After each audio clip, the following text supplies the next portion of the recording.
Hey everyone, welcome to another BRAP. It is Wednesday, and have a lot of Starfield to talk about. Been playing Starfield since its release last week. About 18, almost 19 hours into the game, so we're going to talk a little bit about Starfield, whether or not it's a Game of the Year contender or pretender. So let's get into it right now.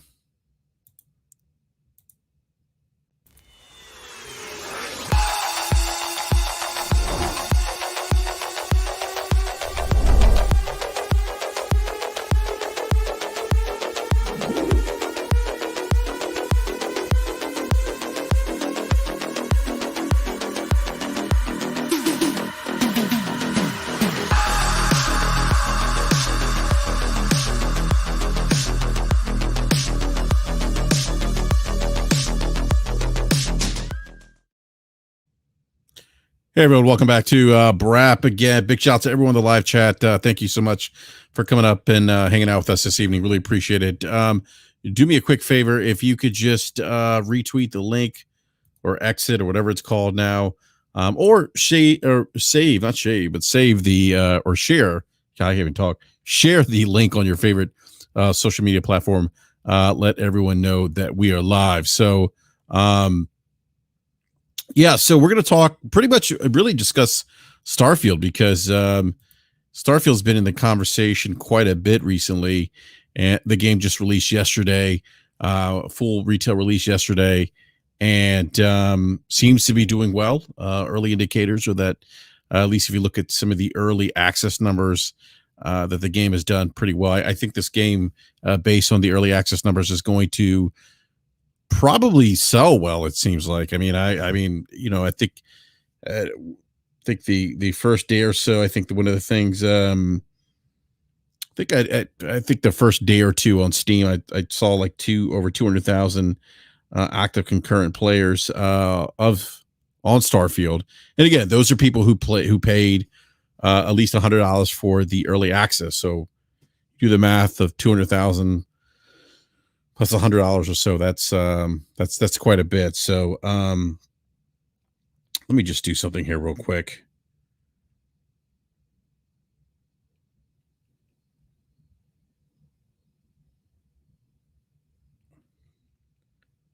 Pulling up the Starfield numbers here. Let's see, there was an article that I pulled up about Starfield.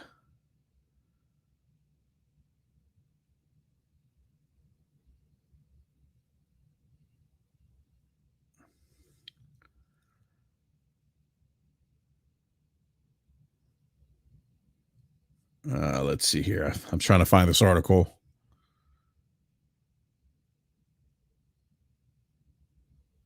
According to VG247, Game Pass members are currently flocking to Xbox Store to hand over extra the $32 it was to upgrade to the premium edition. So let's see here. In the UK, the US is currently the best-selling item across the Microsoft Store. According to data on Steam DB, Starfield had a concurrent peak of over 245,000 players, with the daily peak rising between September 1st and 3rd, despite the package slowly growing less valuable. Let's see here. I thought I saw some other numbers of other early numbers.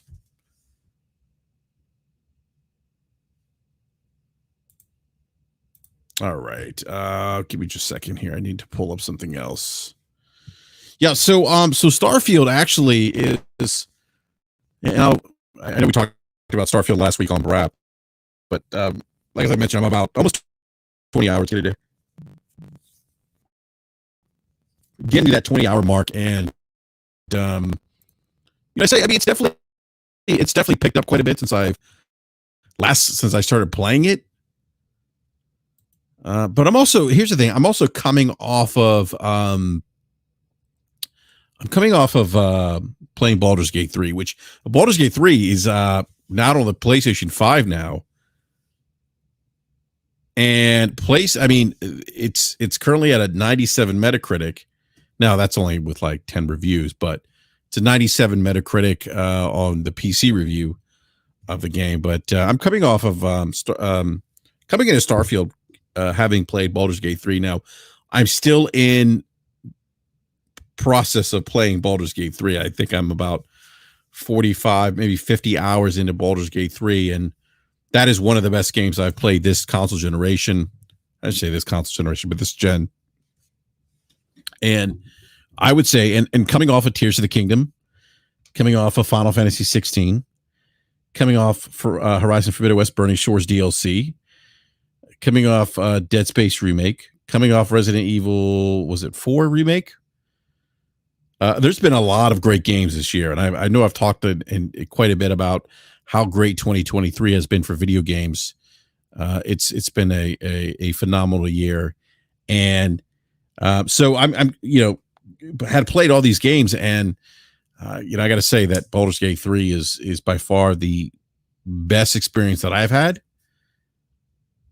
in the games that I played in so far this year, and we still have a couple more months to go. There's still more games that are going to be releasing here shortly as well. All right, let's see here. There's something else I need to do here. I need to drop the link in some Discord to let everyone know that we're live.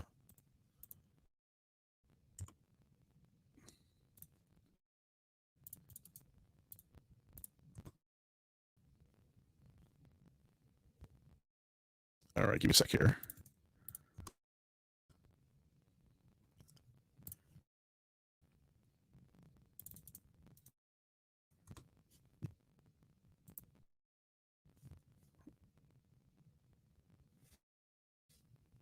All right. Yeah, so Baldur's Gate, as Mary Wilcox says, Baldur's Gate is 97 on PS5. Again, it's only like 10 reviews, so it's going to be interesting to see how. I mean, I think this game's going to be reviewed well. It's probably going to track very similar to the PC reviews of Baldur's Gate 3. Now, Baldur's Gate 3 is, how do I describe it? Just an amazing game. It's probably the best way to describe it. Look, I grew up playing Dungeons and Dragons, and this game is a D&D game, and Larian Studios have just knocked it out of the park with this game. The one thing that's interesting when you play Dungeons and Dragons, sometimes the choices you make in the tabletop version of Dungeons and Dragons, sometimes those choices are pretty black and white. What seem like obvious moral choices, good moral choices in Baldur's Gate 3 aren't necessarily that. And so there's a lot of grays. There are outcomes that you wouldn't expect, because what seems to be the obvious moral choice, the obvious good thing to do, sometimes turns out not to be the right thing to do. And that's kind of one of the things that's intriguing about Baldur's Gate 3 for me. And everyone's experience is going to be a little bit different based on their choices, based on their character classes. You talk about deep RPG system, deep customization. There's a tremendous amount of freedom that players have in this game, Baldur's Gate 3. If you like turn-based RPGs that require a lot of thinking, strategy, this may be the game for you. I mean, there are times in the game where you actually have to think about your next move, think about what characters you'll swap in and out of your party, depending on where you're going and in certain scenarios you might be in. There's also, you have to really utilize the landscape, your environments to your advantage too, because if you don't, your enemies will. And that's actually one of the tough lessons that I learned playing Baldur's Gate 3 early on, where I was kind of going, hey, what's up, Ryan? Kind of going in charging into combat. And that this wasn't necessarily the right strategy per se. BRAP, what are you drinking? I'm drinking water, T-Rock. I'm drinking water.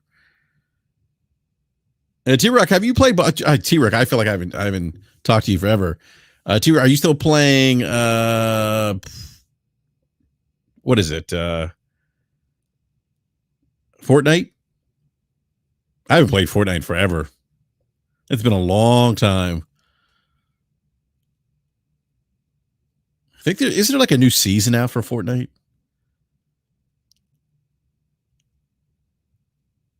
Yeah, I haven't played Fortnite in some time. It's been a while. It's been a while.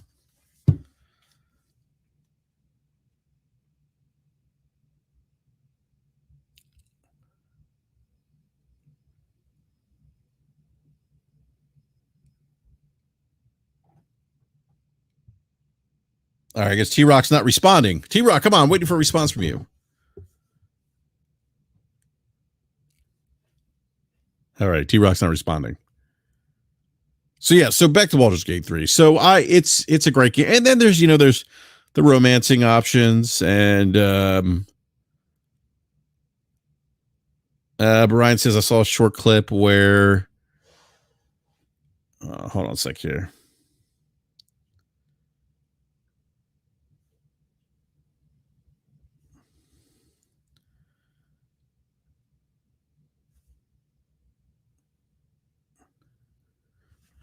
Hold on. Game Logic is having some technical issues trying to get into StreamYard. So give me just a second here.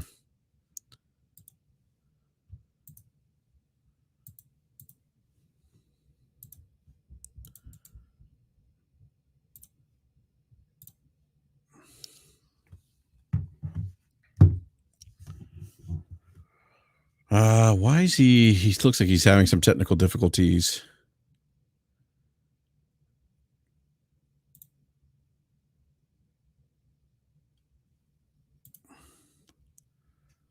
Give me a second here.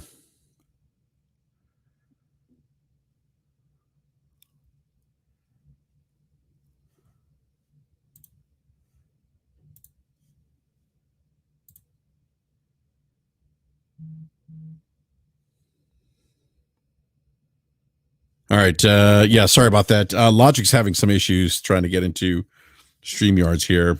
So we're going to give him a couple more minutes.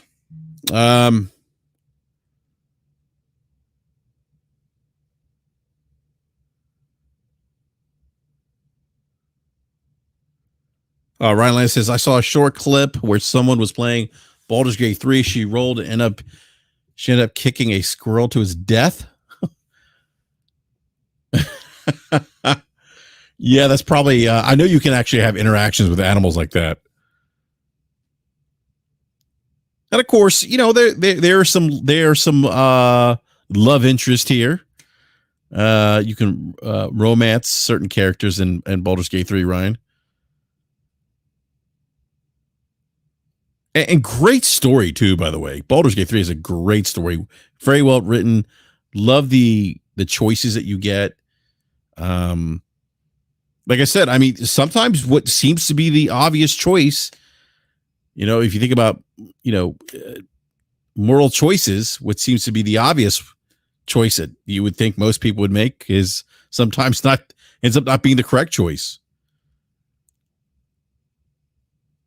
And the roles that you get are just, I mean, really interesting. Sometimes with the roles, like you may try to persuade someone, you have to roll that to land that to persuade a NPC, and the roll doesn't work in your favor.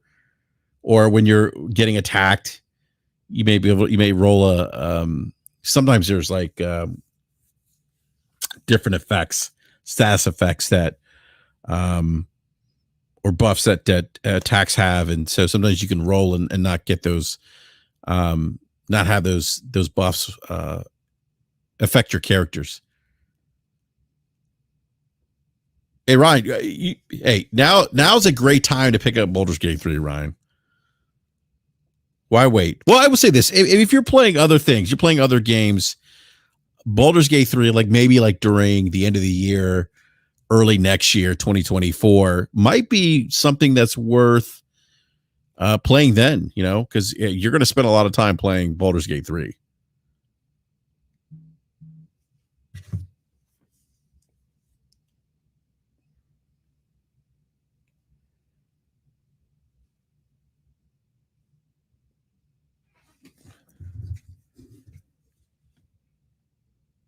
All right. So still working on some technical issues with logic right now. So I'm waiting for him to join before we start talking about Starfield. Because he may have a few more hours than I do in Starfield. And I've talked to him quite a bit about Starfield. We have some things we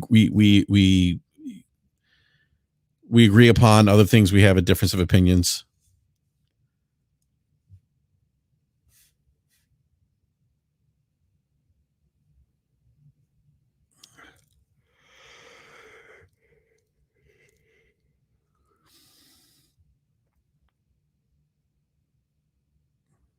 Oh, that's right, Cyberpunk. So wait, Ryan, are you playing Cyberpunk right now? And by the way, speaking of updates, let's speak updates here real quick.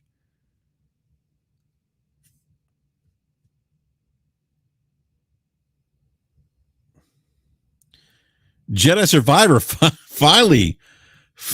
Oh, T-Rock was asking if you're still playing Fortnite. Jedi Survivor just got another patch. Solid 60 FPS performance on consoles. This is according to an article by Engadget. Respawn and EA rolling out a significant patch for Star Wars Jedi Survivor. The game, plagued with performance issues at launch, now supports a solid 60 FPS in performance mode on consoles. In addition, the PC version, which bore the brunt of many of the performance complaints, also received some stability improvements in patch 7. So this is the 7th patch they put out in this game. And I stopped.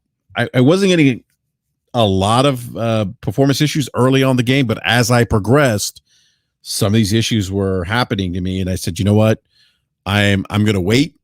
I'm gonna wait to I'm basically gonna wait till they fix the game to go back and play it, because it was just the frame stutter, just a performance hit with ray tracing. It wasn't I don't think it was a very well optimized game. And so I just, like I said, with the frames kind of being all over the place in some areas, I said, you know what, I'm done. I'm going to wait. So but it looks like this Gen 7, what am I saying? This 7th patch that they released for the game has addressed some of these issues. So the game's patch note says PS5 and Xbox Series XS users can expect a completely reworked performance mode for sustainability, improved experience. The changelog says patch 7 disables ray tracing in performance mode while providing several GPU, CPU optimizations to achieve that solid 60 FPS. I will turn ray tracing off any day for solid 60 FPS experience. Absolutely.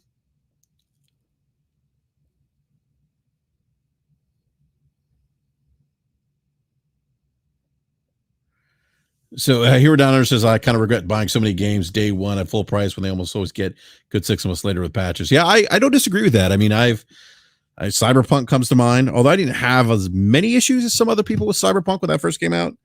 But yeah, I could certainly see that. I mean, I was just actually, as you typed that Hero Downer, I was kind of thinking the same thing. Like, this is probably a game and probably something that I'm thinking about now, where I am going to probably start looking at reviews, and if there's performance issues, there's going to be some games that I say that now, but when you're a content creator, it's kind of hard to say no. But I may need to start doing that. Because here we are. Look, Jedi Survivor, perfect example, released earlier in the year, and here we are with patch number 7. And it's addressing some performance issues now. Looks like the console versions are getting that solid 60 FPS. Developers have also improved quality mode, which prioritizes graphical fidelity over a consistent frame rate with optimizations to help reduce frame rate fluctuations and improve visuals. I was getting a lot of frame rate fluctuations when on the PC version.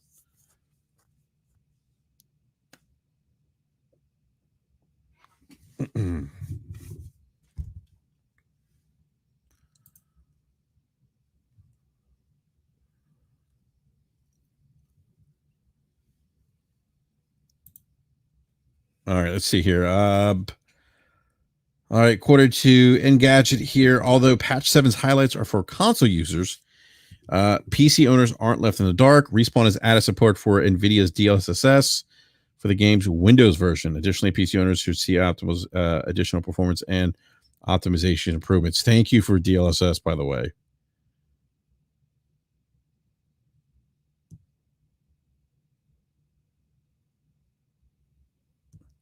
The PS5 version of Jedi Survivor also gets variable refresh support for the first time. So that's they're adding VR to the PlayStation 5 version of the game. All right, we got Game Logic. Game Logic. Looks like I guess you're running some issues then with StreamYard.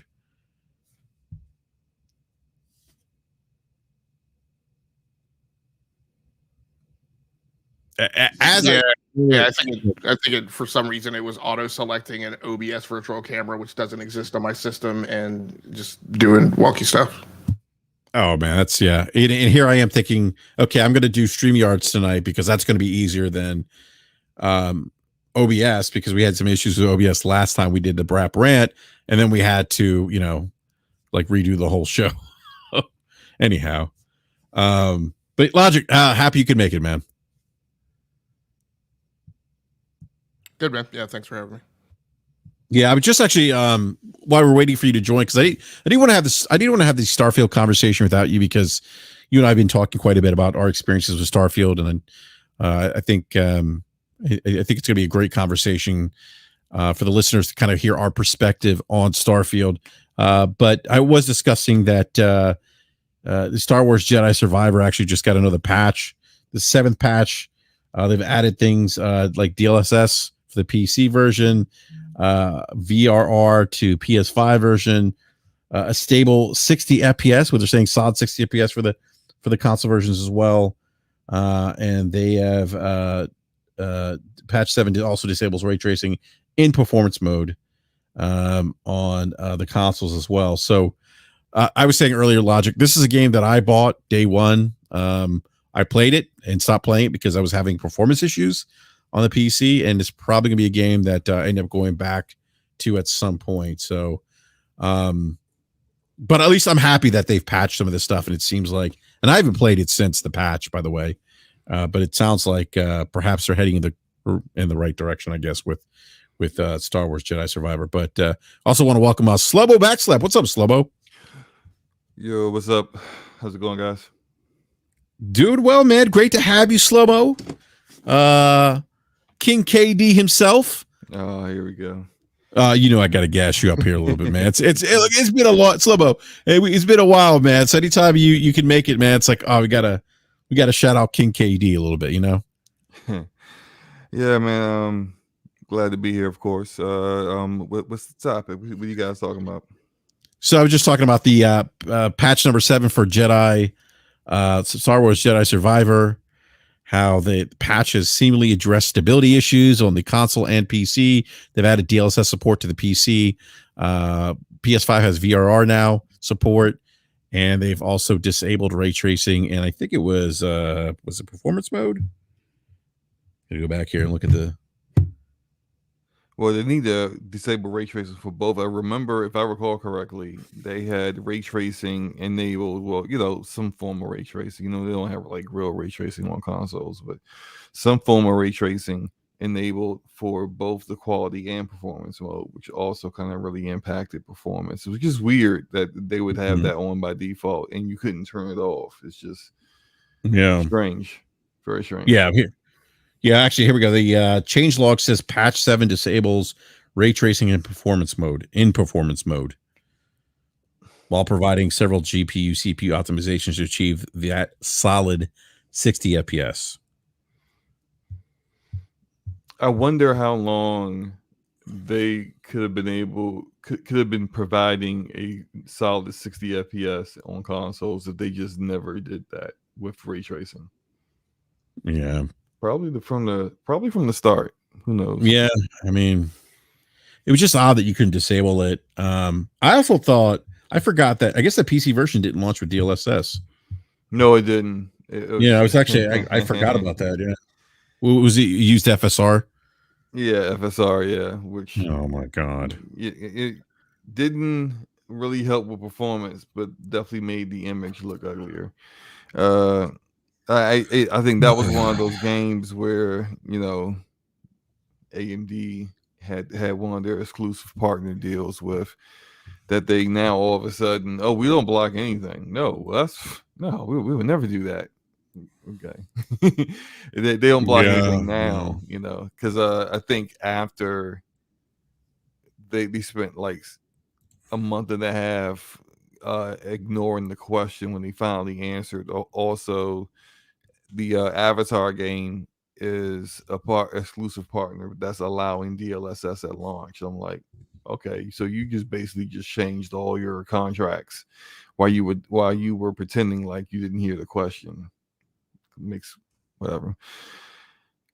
These companies are funny, but no, yeah, I don't think it has. I still have Jedi Survivor installed on PC. I don't know if it has DLSS now or not. The last time I played it, I know it didn't. So they probably still haven't implemented it yet. Yeah, I haven't gone back to it. I probably won't go back to Jedi Survivor. Probably not till the end of the year. I'm thinking. Like I said, I bought it day and date, played it, had performance issues, and just said, you know, I'll come back to it. I'll come back to it at another point. Yeah. In time. Yeah. So, well, Slobo, I'm glad you're here tonight because you've been playing Starfield, and I think you have about 5 hours. Probably more than that now. I played a little today. Maybe about 6 or maybe probably like 7 or 8 hours at this point. Oh, 7 hours? Or you said 7 or 8? Yeah, you're probably about 7 or 8 at this point. Yeah. By the way, big shout out to your DPS co-host. Gaming Forte says,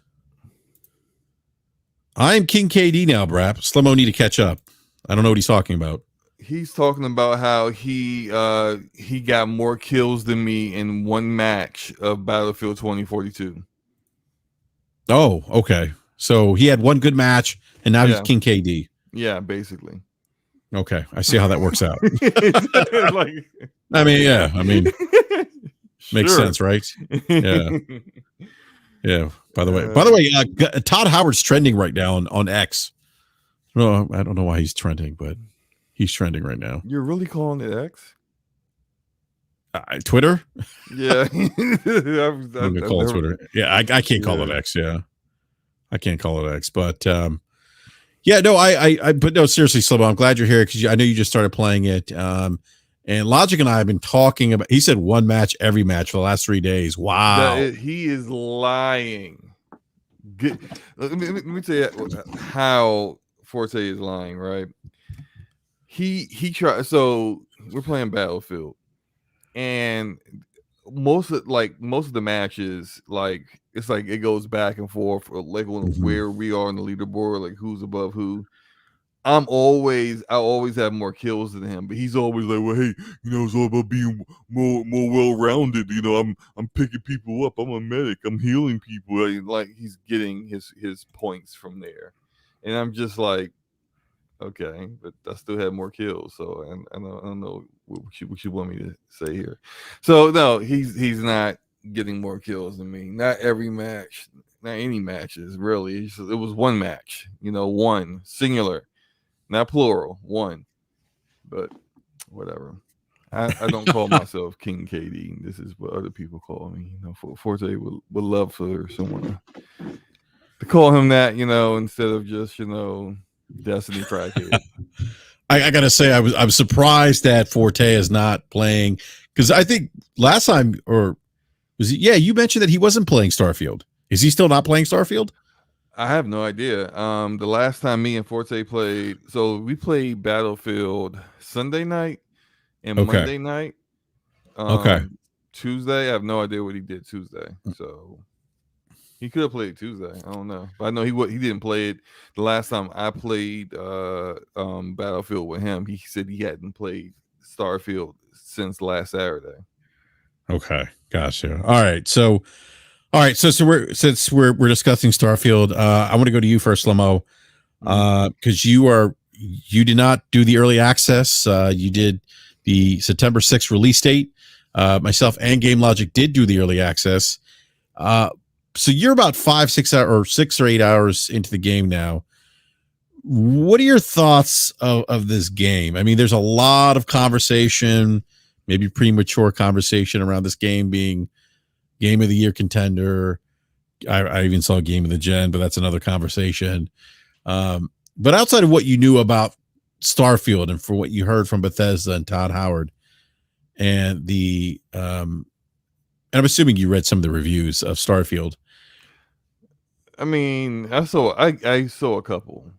Okay. I didn't really really read into any of them, but Mm-hmm. I mean, my thoughts are it's and I'm not a big Bethesda fan, so for me, I wasn't as excited for this game as you may have seen some other people gushing, for I can't wait for Starfield, that kind of thing. That's the reason why I didn't do the early access. It's like I'm not. I was one of those people.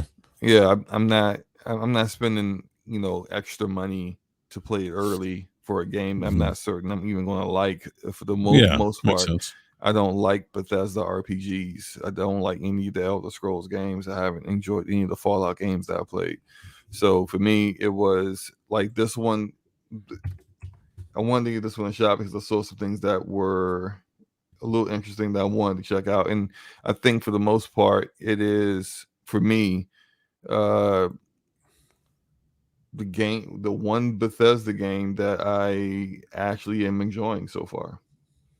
So I'm not upset. I'm not like I haven't already quit. I mean, this many hours in, I would have already quit one of their other games. So I'm still here and I'm still playing the games and I'm still interested in where the story is going. And I mean, outside the really bad settings they have for PC and with my rig, it's optimized enough that I can get minimum 60 Slow-mo, FPS. are you surprised by the lack of choices in the settings menu?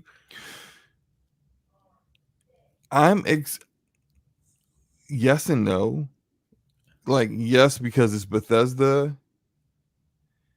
Well, I'm sorry, no, because it's Bethesda, but yes, because like who doesn't have a FOV slider? Like no field of view slider on a PC game in 2023. Like that's just it's unheard of. I see that occasionally in like really, really old games I'll play on PC that came out like in like 2013.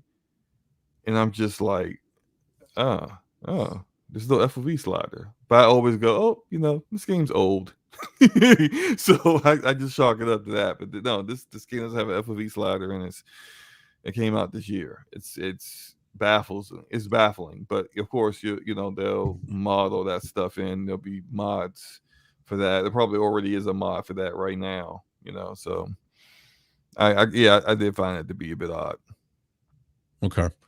What are some of the things that you have enjoyed about the game? So, because you said that you haven't really been someone that's enjoyed Bethesda games, so like the Fallout, Elder Scrolls. So, what is it about this game that is different from those other games? Those other games, combat is absolutely awful. It is it's trash combat in all those other games. In this game, the hacking motion. It's just bad, man. It's terrible combat for all those other games, and to have to endure that, for all those other titles, it just I check out. But this one, the gunplay has improved with them to the point where it's doable. Like I can rock with it for now, and that has allowed me to kind of like not get so annoyed with the combat that I can actually enjoy the story, which I'm pretty much liking so far. So yeah, it's foundationally it's probably mostly the combat. If the combat still sucked like the other games, I would have already uninstalled it. Okay. Did you feel like because what are the things that reviews, and I experienced this myself, but one of the things many reviewers were saying was there's a slow burn in the beginning. Do you feel like there's kind of a slow burn, or is it? Not really for me.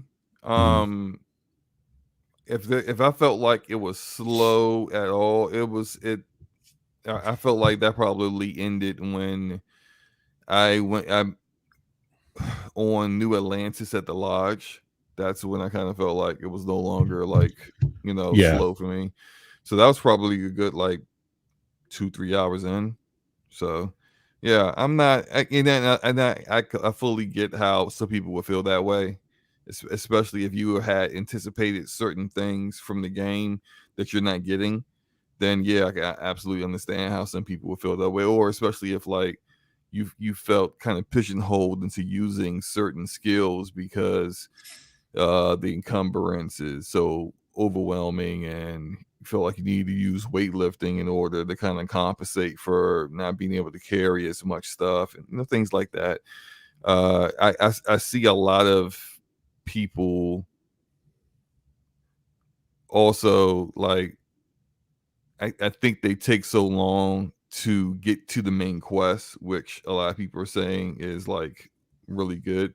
And I'm still like early on, so I've only done like 1 or 2 missions of the main mission, the main story mission. But I feel like the people who have just wandered off and just did whatever have felt it to be slow, and then they get to the main quest and they're like, oh, okay, now it's picking up, now it's better. But it's like, I don't know. Maybe this is like the one Bethesda game where they intended you to do the main quest like earlier than just Fallout 4. Oh, my kid. I need to get my kid. Oh, what's this? What's this? I don't. Hey, no more. Hey, I never stopped thinking about Josh, man, and Fallout 4. Yeah. I just I think this is the one where they kind of maybe wanted you to just jump into the main quest a little bit more than their previous games a little earlier. And I think some people probably didn't do that. I'm just, guessing why they it took so long for it to catch up with them. But I just didn't have those problems. Okay. All right. I want to go to you. I'm sorry, Slibbo. Do you have any other thoughts before I go to Logic? Make sure. I think that the whole encumbrance thing, I think that if they would have implemented like some kind of I don't have a problem with encumbrance. I do have a problem with not being able to fast travel because of encumbrance. It's just like, why? Fast travel is we're just skipping the part where you're walking. Why can't I skip that because I got too much stuff on me? That doesn't make any sense. Now, if they would have incorporated some kind of like story-based reason for that, for example, what if like fast travel is really more like a short form of like Star Trek teleport, where it's actually like physically taking you from one point to another instantaneously, and then like because you may have too much stuff on you, that's too much matter for the teleporter to work, then it's like, oh well, yeah, sure, I gotta dump some stuff in order to be teleported. But if it's just literally just fast travel, it's just, let's just skip the whole 10 to 15 minutes of you slowly lumbering your way back to your ship, then why are you penalizing me for having too much stuff at that point? If it doesn't make any sense to me. So that's all. Yeah, so I agree with you, the combat, but I prefer Fallout's combat better than Starfield because of the VAT system in Fallout. Oh god, I think VAT is awful. Oh, I love the VAT system, man. Where you can target body parts and I always felt like it was just like a cop out for them for not having really good gunplay. No, I love the VAT system. Oh, I love it. Love it. To each their own. Yeah, yeah. All right, I want to go to Game Logic. Logic, you are now, I think, what? Are you at the 20-hour mark for Starfield? 25. Probably close to. Oh, 25. Okay, 25. And you and I talked earlier. So what's changed for you since we last talked about Starfield on the BRAP rant last Friday.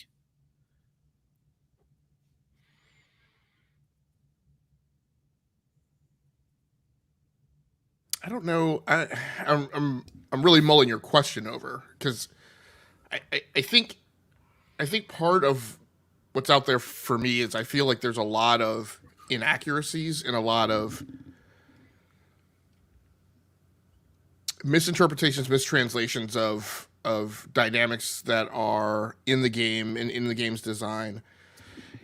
You know, that I don't know that how I feel about it is necessarily changed, or that the way I've changed, or the way my thoughts have changed, have necessarily had anything to do with the linear amount of time that I've spent in the game as far as from point A to point B. It's been that, to me, the game has scaled horizontally in breadth, and I've had different experiences in different chunks. But that hasn't necessarily changed how I feel about the game, you know, between then and now. All of the things that we said about the game, and I am getting confused between, you know, what we talked about in the BRAP rant, which was, I think at that point I was 6 to 8 hours in, and then we did another exhaustive review on my show on Sunday night. All of those things are still valid, right? You know, the amount of the fact that there's just not that much of a, I don't feel there's that much of a narrative or a story there in terms of depth. There are plot holes all over the place. There are things that happen with, to me, a lacking set of motivation in the characters.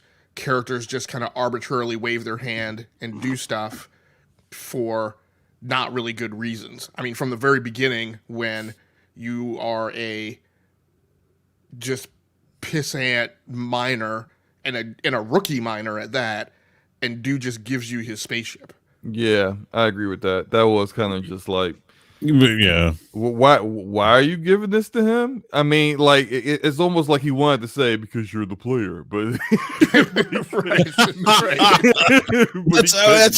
That's basically what it was, though. Because you're the player, you're getting this because you're the player. You're the main protagonist. Yeah, it is like that. Even when you get to the lodge and they're just like, you're now part of the club, and then that one old guy's like, really letting him in? I mean, we don't even know him. He could just steal everything that's here, and they're all like, what? No, shut up, old guy. No, he's the guy. Yeah, it's just like, okay. Yeah, and there's no real like there's the concept of like alignment and like morals and virtue just doesn't.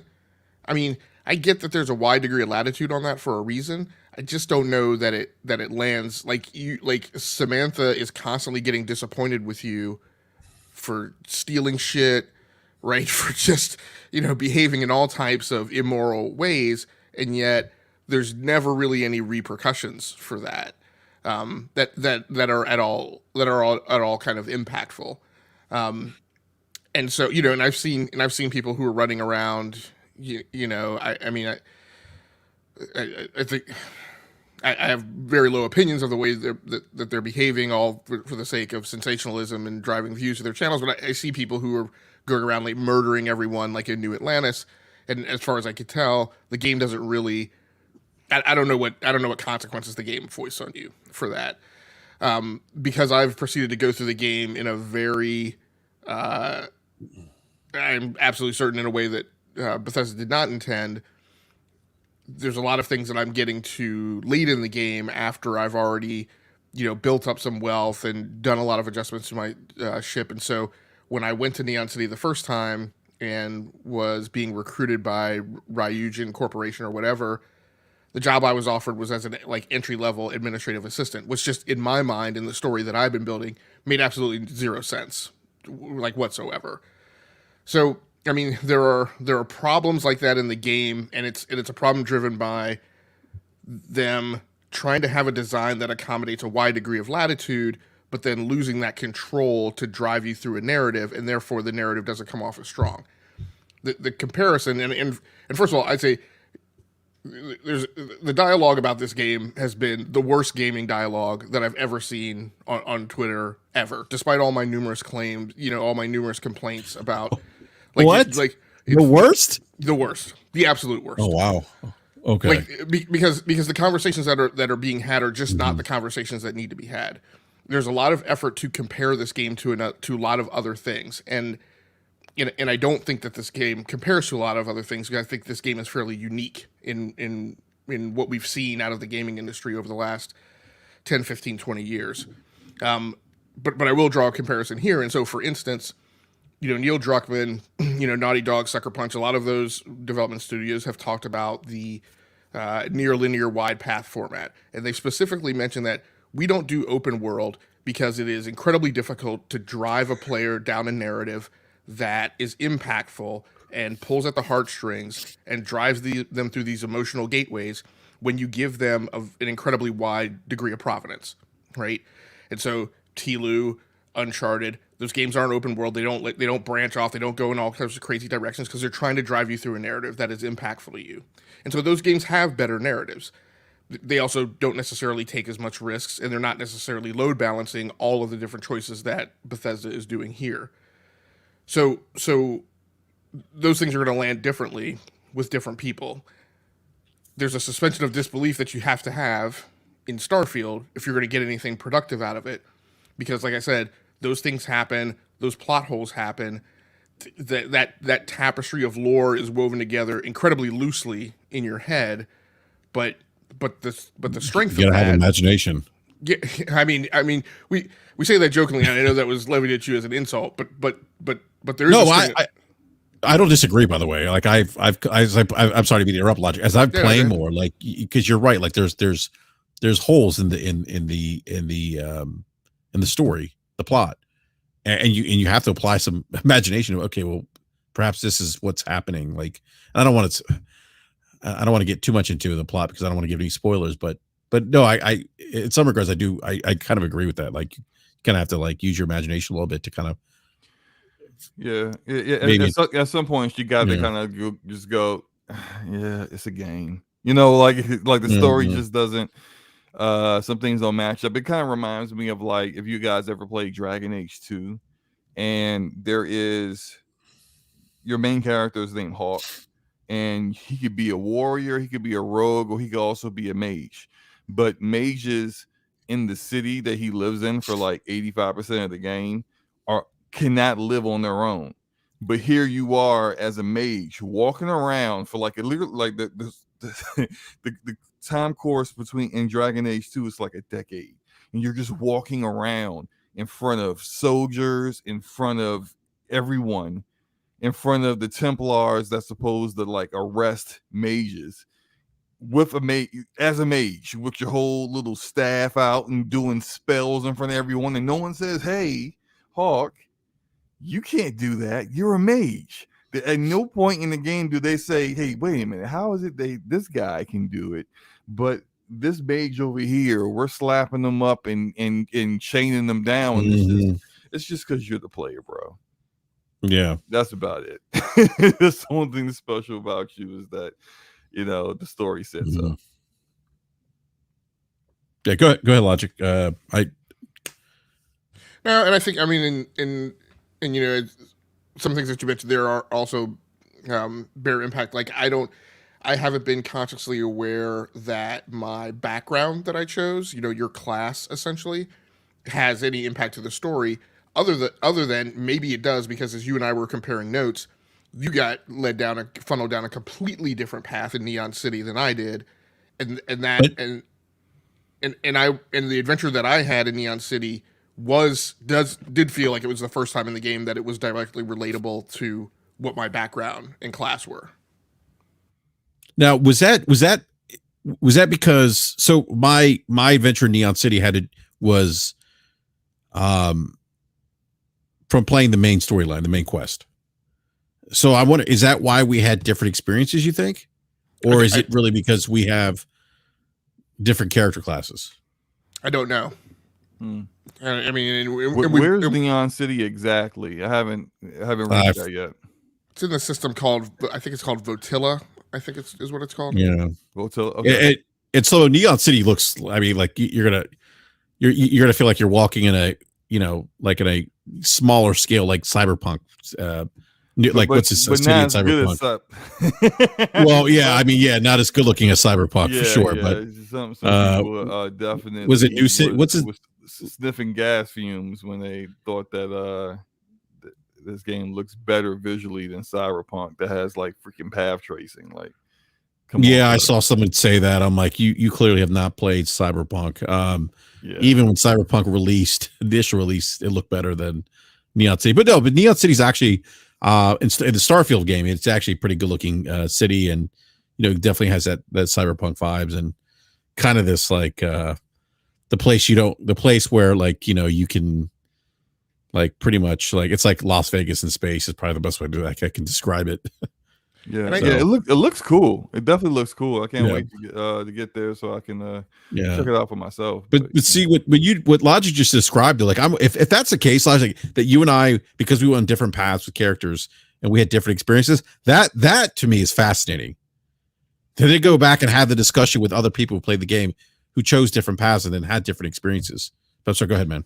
Well, I think even if it's a matter of because you were doing the mainline campaign and I was doing a side mission, I think whether it's dependent upon the class or not, it still has the impact that the story you're going to tell about Starfield and the story that I'm going to tell about Starfield and the story Slow-Mo is going to tell about Starfield are three entirely different stories that can have an incredibly wide degree of departure. I mean, the main issue is that I went to I went to Neon City as a side mission, not going through the main plot, having already done a ton of stuff behind me. And so that was my first exposure to Neon City. Your first exposure to Neon City was entirely different because the game provides you that degree of latitude and that degree of choice.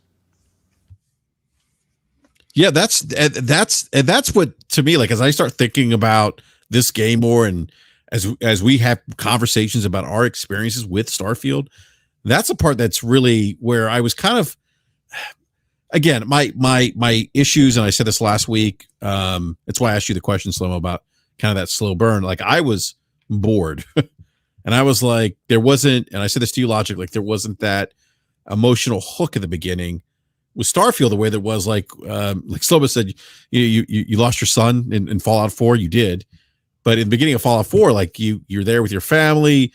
You're in this, you're in this neighborhood, and all of a sudden there's sirens going off. You're rushing to the vault. People are trying to get into the vault. There's a nuclear disaster about to happen that ends up happening. I guess I can share all this stuff, right, Slow-Mo? I mean, yeah, it's Fallout 4. It's like yeah, a zillion okay. years old now. So all right, so and then you're in your capsule, and you see these men come in. You don't know who they are. They take away your child. And then you wake, and then you're back, you're knocked out again, and then you wake up and you make your way out of the vault, and there's that emotional thing of, oh my God, like what happened? Like, where's my son? I got to find my son. You're in the midst of this nuclear holocaust. You haven't seen the world since, pre nuclear, the nuclear bomb that went off. And now you're into this brand new world, and you're seeing the neighborhood that you lived in, and it's like in shambles. And the world that you knew is gone. And then you have to figure out and make something of that new world. You have to adjust. And in the meantime, you're trying to find clues to identify your son. And actually the ending of Fallout 4 is really good. But so, and then like, we discussed, Logic, the opening of Skyrim where you're shackled, the dragons, Morrowind, when you wake up for the first time. I forget the Oblivion opening. I forget that one. I forget Fallout 3 as well, but it didn't have that kind of, that opening that really, at least for me, really got its hooks into me. The game really got its hooks into me, and I wanted to continue playing, and I felt compelled to play. This just didn't have that compared to those other games I just mentioned, and but now that I progress, and as we start talking about our different experiences, that's really intriguing to me, that we can have or visit different maps, or I should say different planets, different cities, and have vastly different experiences there. And I think that's actually really, I think that's I hate to use the word cool, but I think that's actually a really cool thing that the game does. yeah, I think that's kind of like the hallmark of Western RPGs, is that there's never just one way to accomplish a goal. that there are multiple avenues or the multiple ways to accomplish your mission, and it's really just kind of up to you on which way that you find more reasonable to do it. And it's something that we see in like Baldur's Gate 3, something that we see in like Some of that game's so good though. Oh yeah, very very much so. I mean, we see it in like Dragon Age and yeah, Dragon, you know, Outer Worlds and Mass Effect. It's like it's a Western RPG thing that is I think a lot of people, when they may like prefer that style of RPG over another, it's those are the reasons why, you know, because it's just instead, you know, I could have and we could all three of us approach a situation with say a hostile mercenary different. I shoot him in the face, Enrique talks him down, game logic just bribes him and he goes away. You know, like but it all accomplishes the same goal, you know? And there's no right or wrong way to do it. Yeah. So I'd agree that that's there in the game, but I think as an overall description of the game, I would talk about it differently. So that I feel like the things you're talking about, Slow-Mo, to me in my head are the types of things that are not only associated with Western RPGs, but also this notion of I forget what the term is that they've been calling it. It's it's some type of sim, lifestyle, immersive sim. Yes, yeah. Okay, so it's a term that they've been using to label like arcane type games, and Deus Ex. And Deus Ex is so good. And so to me it's a description that most applies to the types of situations that you're saying, which is, hey, we could all be presented the same situation and we can come out of it like 5 different ways, right? In how terms we want to approach it. Mm-hmm. But the difference to me with this game is we may never be presented the same situation ever. We may be presented. I mean, some subset of situations we're going to get are the same that are in those main campaign missions. But a lot of the game and a lot of the experience that we're going to go through may just be completely unrelatable at all. And so in that way, the design of this game far expands, in my mind, on the number of branches. And again, I'm referring to it now, for lack of a better term, as horizontal scaling. It just allows you to go in so many different directions and down so many different paths that people's experiences are going to be so vastly different. Yeah. Let me grab the super chat real quick before we move on here. Light X with a $5 super chat says, is there a double standard from the gaming media when it comes to Starfield? Most reviews bypass a lot of flaws, but still give it a 10 out of 10.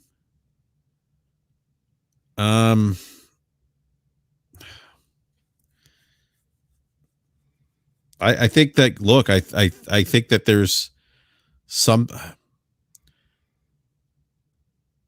So look, I understand there's maybe, and I guess what you're saying by flaws, Light X, is maybe bugs in this game. And if that's what you're referring to, I think that for some people, those bugs are as impactful to their experience.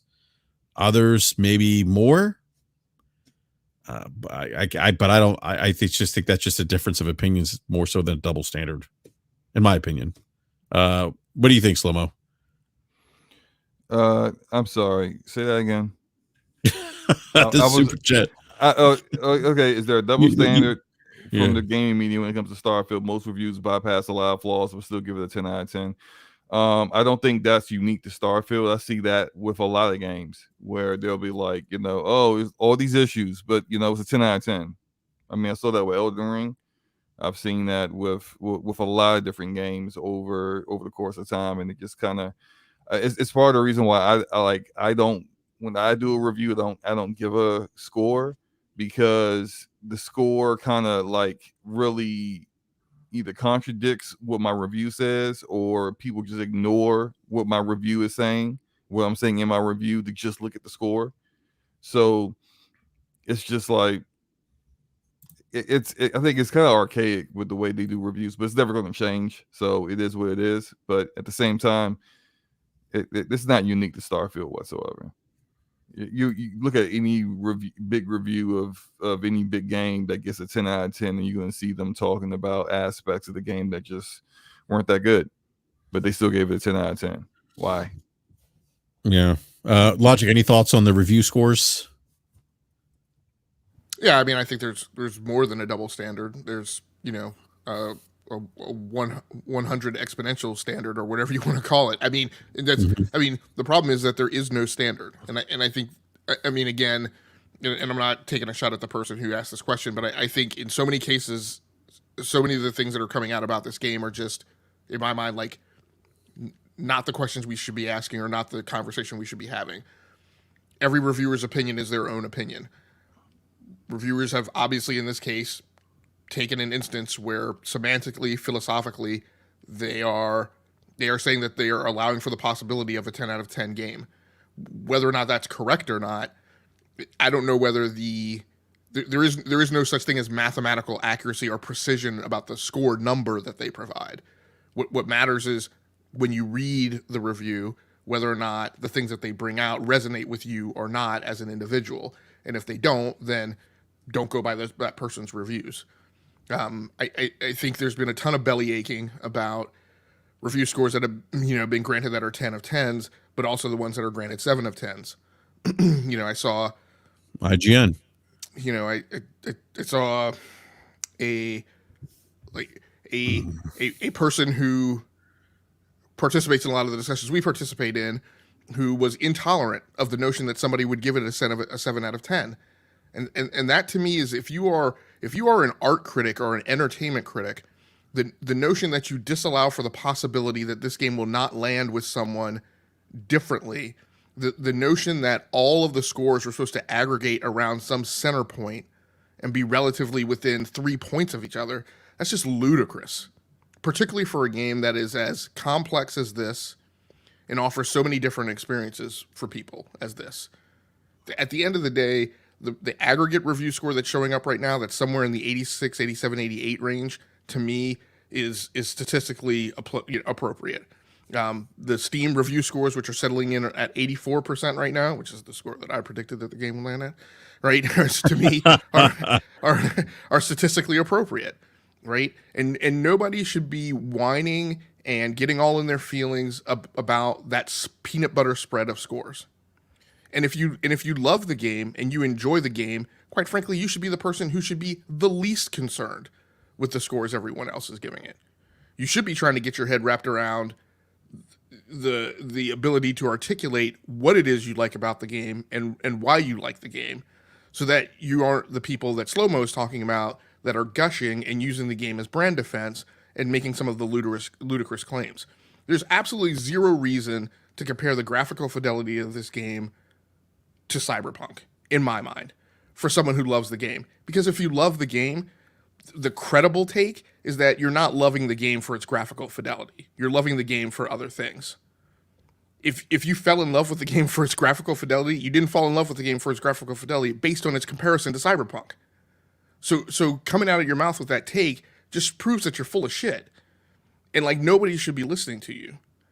The only people that you should be listening to with regards to this game are people who are the only people you should be listening to if you are wondering whether or not this game is for you, are people who are able to do the thing that I said last week with regards to arts and entertainment, which is the ability to decompose an artistic and entertainment work down to its individual parts, talk about them individually, and then restack them, talk about how they harmonize as an aggregate, and then talk about how the thing lands overall and who the product is for. That is the thing that is most disturbing about the conversation around this game, is that I see no one trying to articulate who this game would be for and who this game will not work for. And that to me is kind of the journalistic job of what the podcasters and the people in the conversation should be doing. They should have been using that early access time to mine the game, to be able to articulate it the way I just described, so that they can help other consumers who are coming behind them figure out whether or not it's a game for them or not. Mm-hmm. Yeah, it's interesting. You talk about the review scores, and you mentioned the 7 out of 10. The one thing that, that always, like a 7's actually considered a good game. Like it's in for context, an 8 is a very good game. And actually, I think IGN may even have that under the numerical values they give to games. And I remember, I think it was Greg Kasavin when I was when he was like chief editor or whatever at GameSpot, and I was a community moderator there. I think he had mentioned kind of how that scoring system works. He was like, "Look, a 7." I think he said, like, if you a 7 score for a particular game, like if you like that genre of game, the game that specific genre of game, like a 7's going to be great for you. He's like 8 or 9s are like, 8's really good, very good, 9's exceptional. He's like, but people getting upset over a 7, it's ridiculous. Like it's still a good game. So, and again, it's one person's review. I don't know why there was so much hyper focus on the IGN stuff, and then unfortunately, it goes down the rabbit hole of, conspiracy theories and things like that. It just, yeah. And I don't disagree with you, Lutcher. I think some of the conversation around this game has been very bad, to say the least. So, yeah. So I mean, yeah. I mean, you start off the question with, how is my perspective on the game different, Yep. Now than it was. It really isn't. I mean, to me, like if you think about a game as a spectrum, right, from 0 to 100, there's a 0 to 30, 0 to 40% part of this game that is not great and is not going to land with people, and is definitely not going to land with people who are attuned to the types of games that have been game of the year for the last few years, right? And not just game of the year, but just highly regarded games, right? It's not God of War Ragnarok. It's not The Last of Us. It's not The Last of Us 2. It's not even. It's not Baldur's Gate. It's not even Dragon Age Dragon Age. It's just it doesn't fit into a mold for a lot of those games. It's really hard to describe it. To me, it's a niche game. And I don't even think this game fits the mold of what most people think of as classic Bethesda games, because there are a lot of people who love classic Bethesda games who this game is not landing with, because their experience has been front loaded with that 30 to 40% of the game. There's a 60 percentile back end of this game that is something that is very different than other Bethesda games. It is part of the spectrum that skates very close to Freelancer, Elite Dangerous Odyssey, Star Citizen, Sid Meier's Pirates, other games of that ilk. And it does some things that a lot of those games have tried and that have been tried before in the industry that haven't been accomplished. And definitely haven't been accomplished running on a single box with no server-side lift. There are people who are interested in those types of games who don't put as much weight on narrative and emotion and having those things to kind of hold on to and pull them through. There are people who are more focused on provenance. There are people who don't mind going and doing the Googling and finding the list of star systems and figuring, the people who have put out all the wikis and what the economies are and where it makes sense to go build outposts and mine for materials and those types of things. And a lot of those people are going to be people who are more heavily leaned in the direction of MMOs. And I think those people will find satisfaction with this game. At the end of the day, this game to me is what I've said the whole time, which is that it is somewhere between an 80 and an 84 game, probably like an 82 in my mind. It is a game that does not hit the bell curve of the market, and is only going to work for people who are in those niches. I don't personally think this game should be in the game of the year discussion, because it doesn't map to the mainstream and what has historically in recent years been foisted up as game of the year type of candidates. I think it's a significant technical achievement and a significant creative achievement, I don't like all of the choices that they made. They made a lot of choices that I would prefer had been placed in the player's hands or the consumer's hands. In a lot of cases, some of the choices that they made don't provide me the value that I'm looking for. But despite all that, it still fits in a pocket for the type of game that I will spend tons of time with. I spent dozens and dozens of hours in Freelancer. I've spent tons of time in Star Citizen, Elite Dangerous. One of the things I wanted to ask Slow-Mo is, given the rough edges that this game has, I wanted to ask, how do you feel it compares to your, I don't know if I want to call it a love affair or what, like your relationship with the Division 2? Because I would also say the Division 2 is also an imperfect game, and it does very much so. Yeah. It does some things really well, and it does a lot of things not well. But like, it really comes down to the gameplay loop, and because a lot of like looters, when it comes to people playing a looter over and over again, is you're not playing like content that changes every single time you play. It's a lot of repetition of doing the same things with the goal or the carrot on the stick of the perfect build. Like right now in the Division, I'm looking for a specific exotic gear piece that would perfect my one shot, one bullet sniper build. And it's just, I can't find it. It continues to elude me.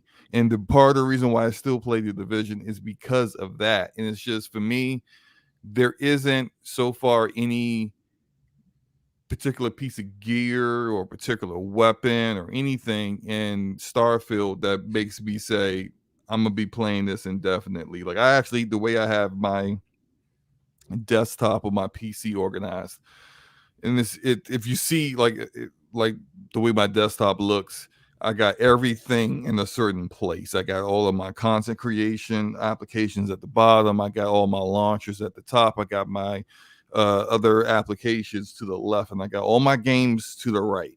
And I even got my games set in a certain order where I got my always going to play games like Fortnite, Division, Halo Infinite, Call of Duty. Like those games, I'm not really trying to uninstall them. They are like not necessarily games I intend on quote unquote beating, because even if I do quote unquote beat them, they will stay installed. And then I got the rest of the games that when I beat them, they get uninstalled immediately. And right now, Starfield is in that camp of when I beat it, I'm uninstalling it immediately. It's not a game that I feel as of right now that it will be a game that stays on my SSD and I will continue to keep playing and playing. And that's, of course, is going to be different for various different people. There'll be some people that will play this, it'll be a year from now, and they'll still be playing Starfield, trying to find something new or different. But for me, it depends on how I feel after I beat the main story and I go into New Game Plus. At that point, am I still invested in finding new things or doing new things? But what's that carrot on the stick going to be for me? I don't know. I don't think so. I don't think there is one. But it could end up being one of those cases with, like, say, the Dragon Egg series, where I've played through that entire series like at least half a dozen times. And I have Dragon Age Origins installed right now, even though I'm not playing it. Like, that's when a game a single player RPG kind of like reaches, like hits all those notes for you to the point where you beat it and you already thinking about, I want to beat it again, but I want to make different choices to see what those different outcomes are going to be. Like, when it really gets to you like that, then that's a whole different level. And again, Starfield quite hasn't reached that for me either, because I just don't really have, as of now, like, I think about doing New Game Plus more along the lines of what else is there going to be to do in it, but not necessarily going over the same story beats, the same aspects of the game, and then doing things differently to see how different outcomes are. So it's like a different level of replayability, but it's not necessarily one that I feel I will end up doing indefinitely, if that makes any sense. Yeah, and I think that hit like a lot of the notes that I was kind of looking for is I can, I mean, and what I was trying to draw together was like, and you definitely hit upon it, because I'm kind of the same way, right? I have that bucket of games that are always in the rotation, and I wanted to kind of hear you kind of get through that and articulate that, right? In because I knew that the Division 2 was that for you, but I didn't know about like the other stuff. But I think that's the point. Is like there are these games that stick with us and don't get installed, don't get uninstalled. I think the difference with the Starfield experience for a big part of the community was, and I really, and this is where I talk about again the conversation on this has been bad, and I put first blame for that with the media. The media has gone down this path of saying, hey, you need to stick with this game for 20 hours, 22 hours, and then you can get to New Game Plus. And I use that term to, when I was talking to BRAP, and I use that term as an analogy. It is not New Game Plus in the traditional sense, right? It is not, you get to 22, 23 hours, and then you restart the game and go through the campaign again with having the buffs of what you, like it's, the way people, I think, will play it, the way I'll play it is you'll complete the single player campaign, but then you will continue playing the game. You'll continue all of the side missions. You'll continue all of the activities. You'll continue.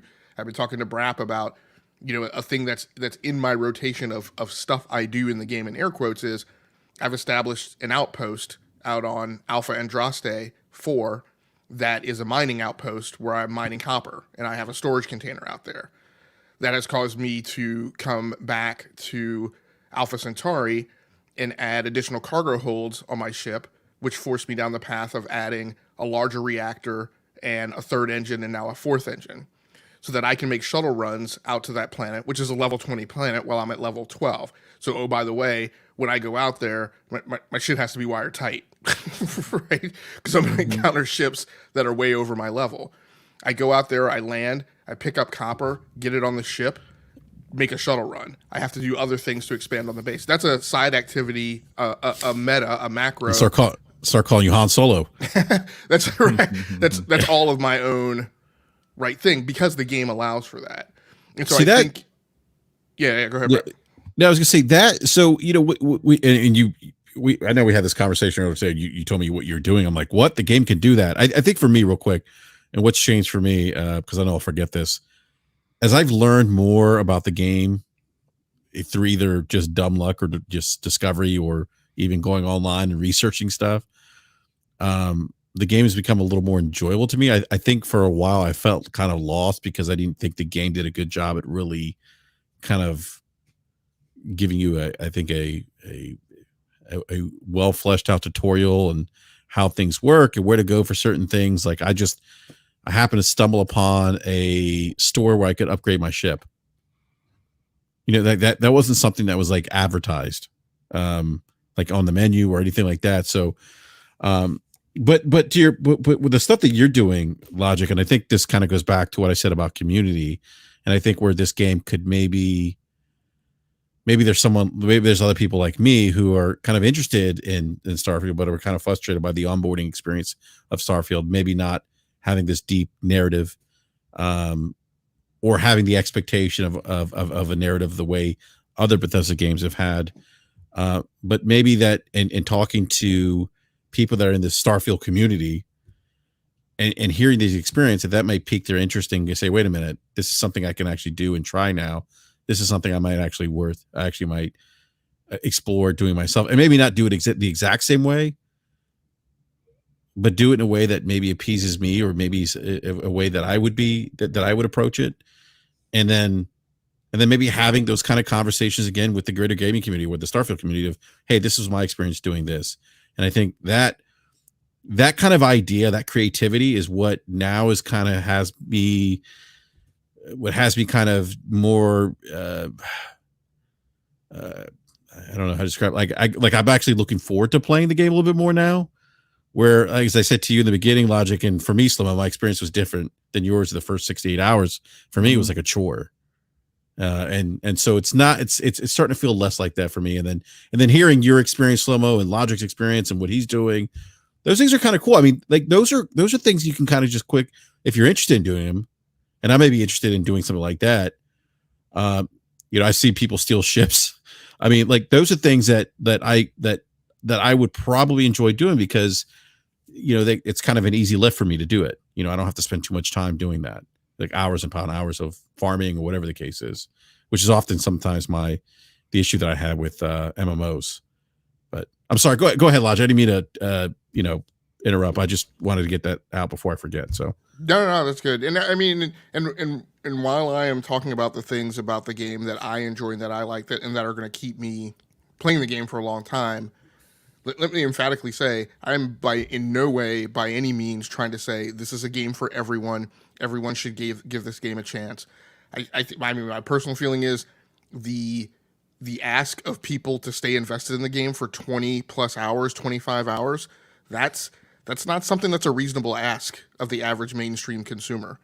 And that's why I say the anchors for this are embedded in niche communities. They're embedded in, the Bethesda stands who are going to stick by Todd Howard, no matter what, and are willing to make that investment. It's with niches that I'm in, right? People who are into MMOs or at least MMO curious and will make that investment.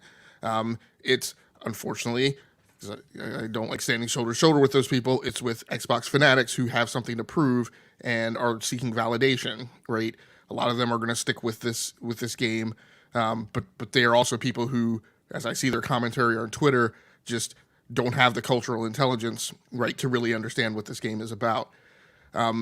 This game, more than anything, I mentioned some pieces of games on the other part of the spectrum that this game skates by, and gets near to and rests adjacent to.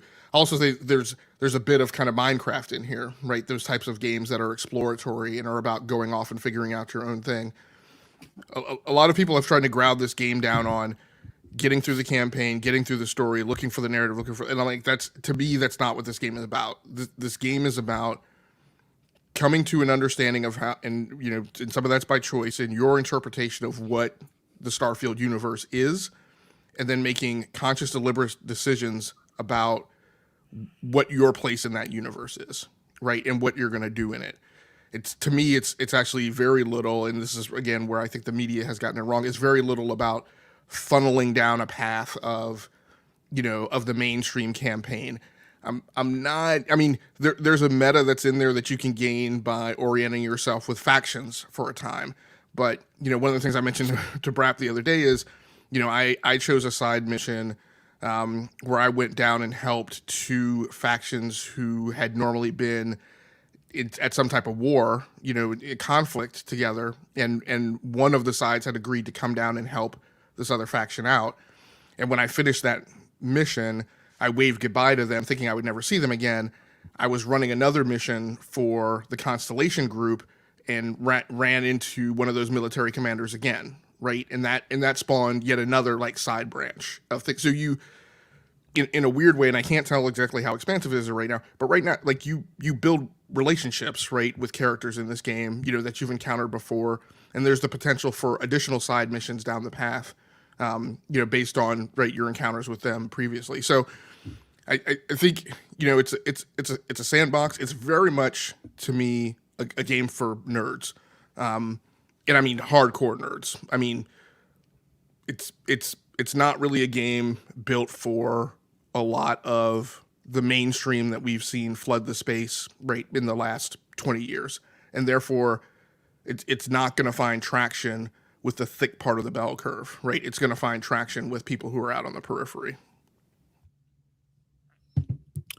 Yeah, that's some great points there, Logic. Because I think I was you talk about like the media coverage of it, and kind of like and I'm probably I would say I was kind of one of those individuals who came into this game thinking it was going to be something different.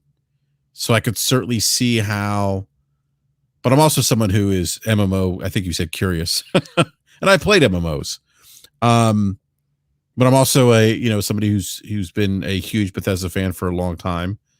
But to your point, I do believe, like you do, I don't think this game is for everyone. As much as some people would like you to believe that it is, I don't think it is. I think I missed their super chat, by the way. Hold on a sec here. Well, while you're looking for the one thing I do want to Yeah. mention, because I've talked a lot about the things that I Yeah. think the game doesn't do well. I don't know, Sloman, I'd be interested to hear your opinion. I personally like one of the most enjoyable things that I do like in the game that's action oriented is outpost raids. I feel like can get pretty dope with some of the ones that I've been through, despite the fact that it's I haven't been able to combat. do them yet. Like I said, like I'm still fairly early on, and I've been hyper focused on a few things so early on. Like the UC Vanguard missions have like taken up a lot of my time since I started doing them, and I keep telling myself I need to get back to the main mission and doing other things, and I just keep ended up then like a character, but like, you know, thank you for helping me with that. Now, let me tell you about this other thing that I need your help on. And I'm just like, oh no. Did you join the UC Vanguard? I did, yeah. Okay, so like that's the stuff to me that's like completely interesting. So I don't know if BRAP has joined anyone. I joined the. I became a ranger. Oh, that's right. And I joined the. Yeah. I can't remember what they're called now, but I joined UC Security. I love the ranger missions. That's because, the Vanguard. That's the Vanguard. Oh, that's the Vanguard. Okay. Yeah. So the security force. Yeah. Yeah, the ranger missions are like they're like, okay, you're held, or you got to uphold the law, but wink, wink, like do by any means necessary. It's like, oh, okay, you know. But no, I actually, and I think that's when the game started. When I started enjoying the game, or when I joined that faction, I became a ranger. That's when I really started, because the missions were, again, I'm someone who likes narratives and good stories in games, and that was kind of my segue into Starfield, appealing to that, or scratching that story itch, and kind of giving me that sense of accomplishment of actually doing something outside of just hopping from planet to planet, which still isn't really that fun for me, but but enjoying it more now, because now there's purpose for going planet to planet. So yeah, go ahead. I wrote into some weird like secret faction within the Vanguard where they're like spies, and they want me to go into undercover in the Crimson Fleet to kind of like I guess sabotage them from within. And it's just like, you know how earlier we were talking about like becoming Sam Fisher. You're right. You know how like earlier we were talking about like why me? Because it's just like my character is like this, like literally the description, in the character creator was like scoundrel, like his skill set, like like gutter dirt rat thief kind of dude who's a miner who literally just joined the Vanguard, did one mission, and automatically you're like, hey, we think you could be a spy. What? Like, I haven't been trained for this. What are you talking about? Like, you got all these other people that work here. You want the new guy that just walked in 5 seconds ago to go undercover for this super secret, super elite mission? Like, it's cool, but then when you take a step back and think about it, it's just like, do you want this mission to succeed? I even said that too. Like, I'm glad they had that option in there. They're just like, do you want this to succeed? Because there's no way I'm going to accomplish this. And his response is like, oh no, you'll be fine. Like, what? It's like, ow. Yeah. It's funny you mentioned that, like you start off like this nobody, and all of a sudden like you're propped up. Like that's my experience, like with the Rangers. Like, you're a deputy, but everyone's like, oh, we heard about you. And that's based off like that's based off doing like one thing before you become a deputy. Yeah. And everyone's like ranting and raving about you. And it's like, well, I only did one thing. You're a legend. Like the whole I chose the hero. What's it called? Whether you got the fan. It's one of the perks where you get a fan that like just basically follows you around. Oh, I don't know what perk that is. I don't know. It's so weird. Like I did one thing, and I cleared out like that very first Crimson Fleet base after you get your ship. I did that, and then like I'm going back to my ship on New Atlantis, and he just comes out of nowhere. He's like, "Oh, it's you! I knew it was you." And I was just like, "What?" Yeah, if your own personal like, bard, basically. You're a legend. I did one thing. I didn't even tell no one I did it. Everyone that was there is dead. So how do you know about it? Like, it's just like, how I don't. It's so weird, but at the same time, it's just like you just roll with it.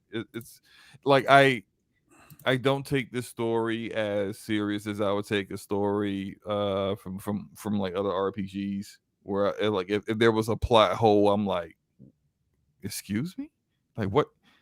How dare you have a plot hole in Mass Effect 2? Like that's what like now I'm like, no, this can't be happening. But here it's just like, that's whatever. Yeah, let me grab this super chat from T Rock 40 with the $5 super chat. It says nobody complained about Armor Core 6's 86 score. They just can't, just that they can't beat the first boss. Gotta love it. Thank you for that super chat there, T Rock. I haven't played Armor Core either. So that leads me to this final question here.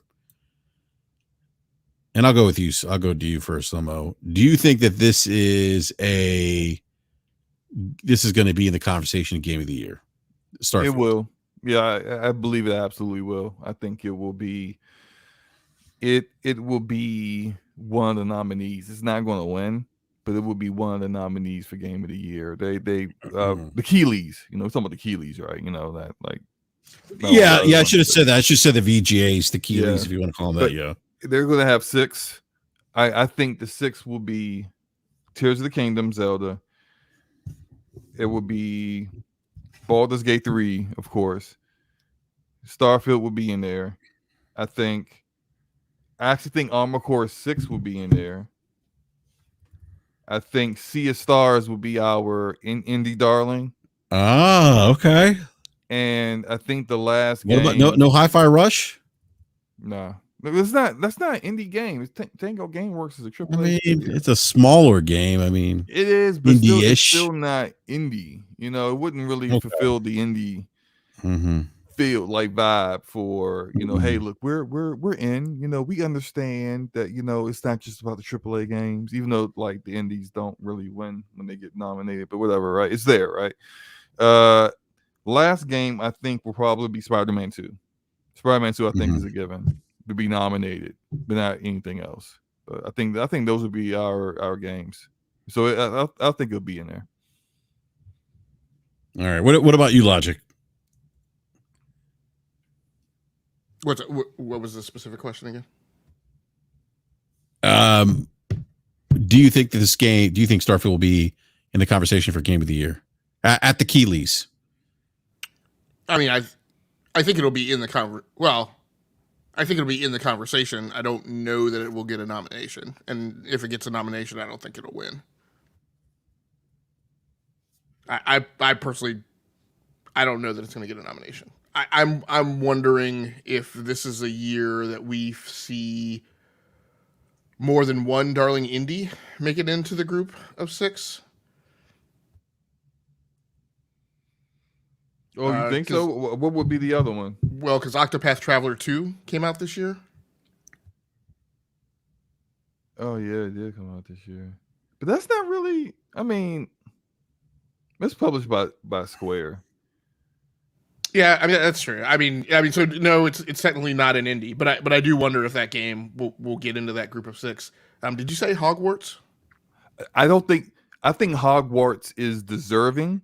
I didn't say Hogwarts because I think that, you know how games and media is, and all the discourse around Hogwarts when it launched, and seeing games and media people really being, I would say, unprofessional by choosing to actively not cover the game or choosing to basically throw away their review by making it about the creator of Harry Potter and not about the actual game, and then throwing hissy fits and temper tantrums when people ignored them and just bought the game in droves. Like, it's still the highest sold game this year so far, even with Zelda already out there and Diablo, so many other big games. Hogwarts has outsold them all. I think there are certain people among games and media who don't want to anger certain camps, and so they just won't vote for Hogwarts at all. They're just going to act like you don't exist, I think. Yeah, and I wonder if it'll get shouldered out by Jedi Survivor. Mm. And I wonder, going back to there might be, I wonder if this is the year where we're going to see more than one indie in the group of 6. I wonder if Dredge will get in there. You say Dredge? Dredge, yep. I haven't played that.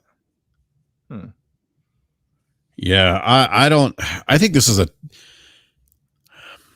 Part of me wants to say yes, Starfield will be nominated, but I'm also thinking like it may not, because if you look at this 2023, you have Baldur's Gate 3, which I think is going to win.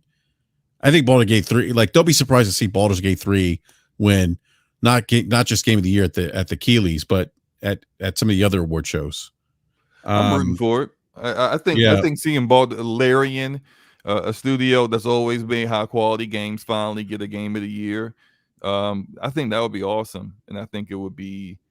It would kind of like diffuse some of this the tensions among the various different fanboy camps.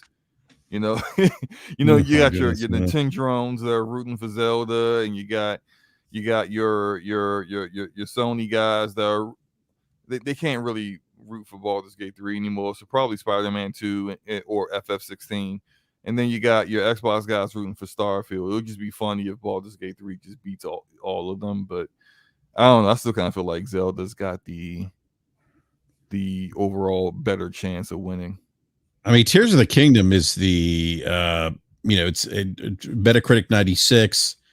It's right. I mean, it's Baldur's Gate 3 is 90. I mean, those are the two top Metacritic games of 2023 so far. Baldur's Gate 3 and Zelda. Although the Baldur's Gate 3 review for PlayStation 5 sits at a 97, but I think it's only with like 9 or 10 reviews. I guess what I'm wondering is, do remakes make it this year?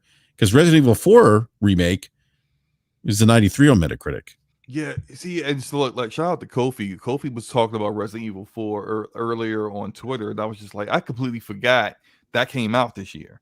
And I was like, oh yeah, I mean that, and I know some people may be like, well, remakes shouldn't be considered, but then think about Final Fantasy 7 remake was nominated, Resident Evil 2 remake was nominated. They'll definitely nominate a remake, but doesn't necessarily mean they'll win. It'll definitely get a nomination or potentially a nomination, but this year is just so competitive. I don't know. Like, it's really kind of hard. You got Dead Space remake.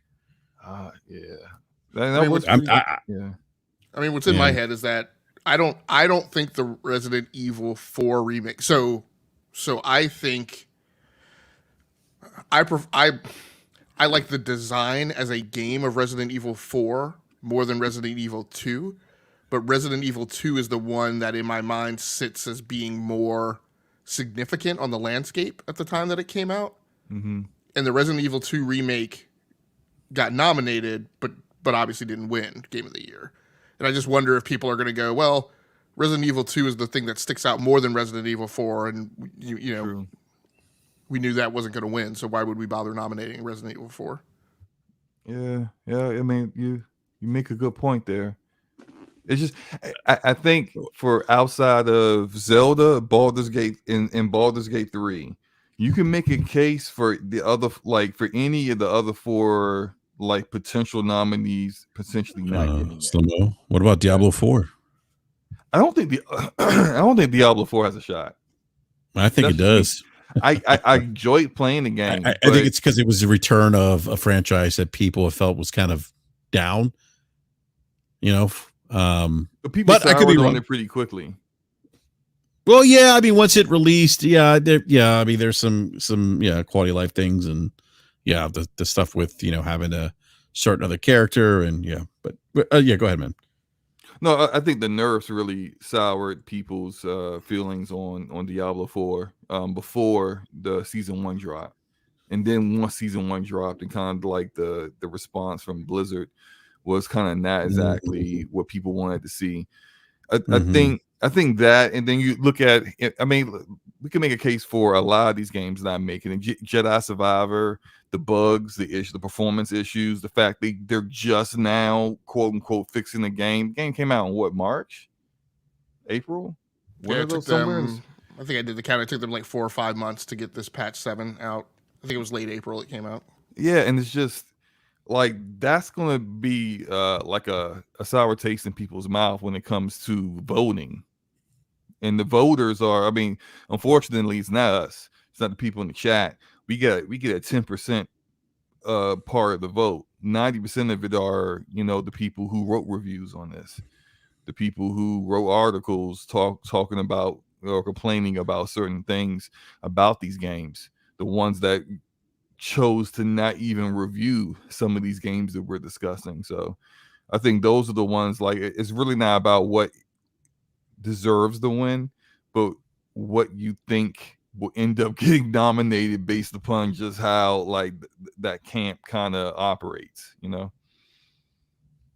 Yeah, but when I voted that way last year, I wound up being wrong, and you guys wound up being right.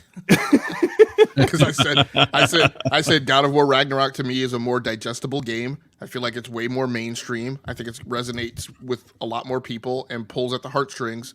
And I'm like, Elden Ring is a very, for as great as Elden Ring is a very sterile, mechanical game of systems and skill. And I just didn't feel that was going to resonate as much with the voters, but they wound up picking Elden Ring.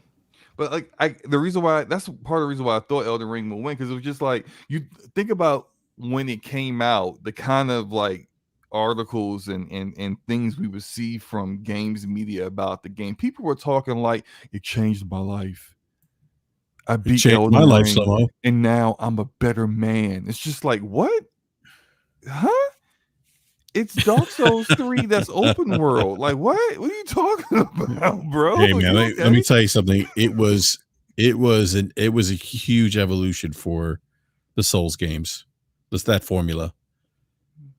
Yep. Like I remember when they Yes, I remember when they announced open world, people were like, what the, WTF? Like, what?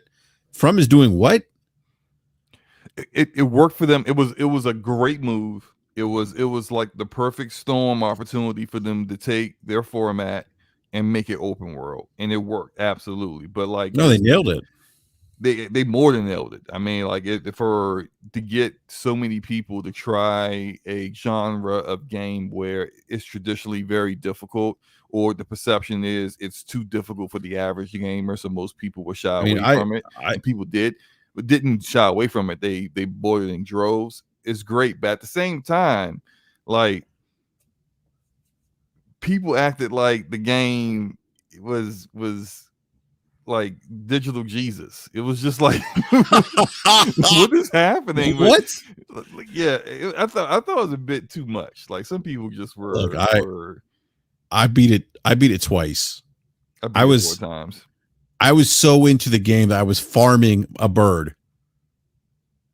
Yeah, I farmed that bird too. You remember that? Like, he runs himself off the cliff, and you just collect some runes. I would spend hours farming runes, like just off that cliff.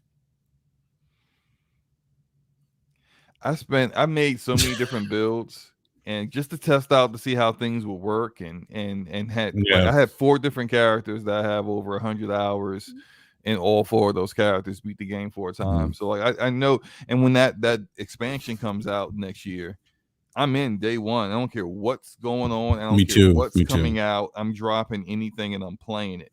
But that said, like, I don't know, the way some people was talking about the game was just like, I don't know, like, are you okay? Like, you need to talk to someone. It's just a little weird. But just based upon the way the discourse was about that game, just told me it's game of the, like, a lot of people were saying it like in March of last year. It already won. It's over. But then as really good games like Ragnarok came out and more other games came out, people just like, well, I don't know.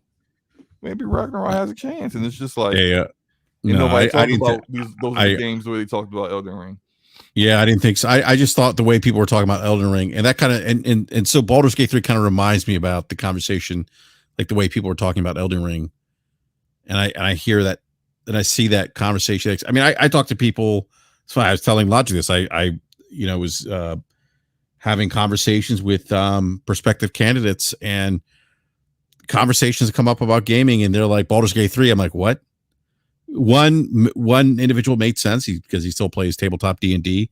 Other individual, kind of a casual. Like it's just yeah. So it's very, very similar to me, at least with the conversation that was happening with Elden Ring. So as you talk about Elden Ring, though, my favorite boss battle, or the hardest boss in Elden Ring, was Melania.